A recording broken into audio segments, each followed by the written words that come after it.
अखन अपने साथ सुन रहल छी भावना रिकॉर्डिंग स्टूडियो की शानदार प्रस्तुति। वायरस कोरोना से सारा दुनिया हिल गई।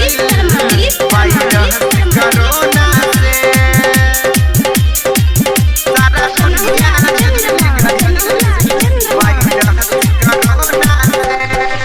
सारा दुनिया हिल गई। एगो नाम कोरोना से सारा दुनिया हिल गई। एगो नाम कोरोना से बाबे कैसन वायरस रे कर्फ्यू लगावा वाला सरे। हवे कैसन वायरस रे कर्फ्यू लगावा वाला सरे। सारा दुनिया डोल गई। एगो नाम कोरोना से सारा दुनिया हिल गई। वायरस कोरोना से एगो नाम कोरोना से वायरस कोरोना से सारा दुनिया हिल गई।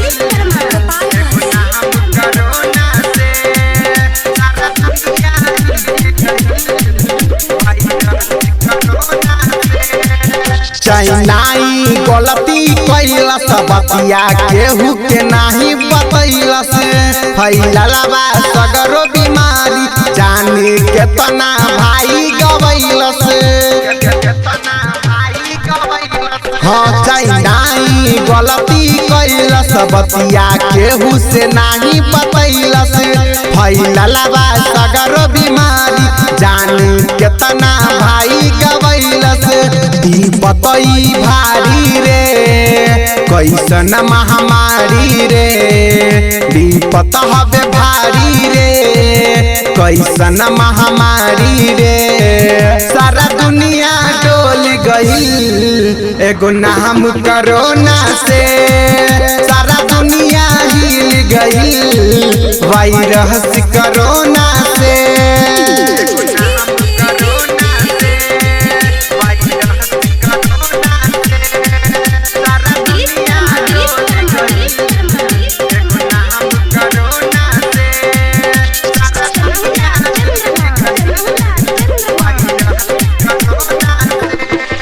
नाही बा कवनो उपाय नाही बनल बा कवनो दवाई।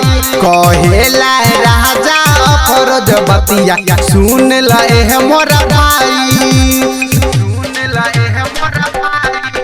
नाही बा कवनो उपाय नाही बनल बा कवनो दवाई।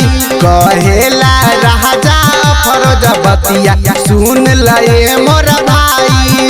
राइट हर बरहम देव से गीतिया लिखवा वाला सरे। राइट हर बरहम देव से गीतिया लिखवा वाला सरे। सारा दुनिया डोल गई। एगो नाम कोरोना से सारा दुनिया हिल गई। वायरस कोरोना से बाबे कैसन वायरस रे कर्फ्यू लगावा वाला सरे।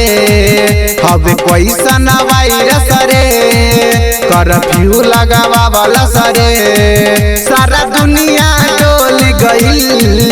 एगो नाम कोरोना से सारा दुनिया हिल गई। वायरस कोरोना से एगो नाम कोरोना से।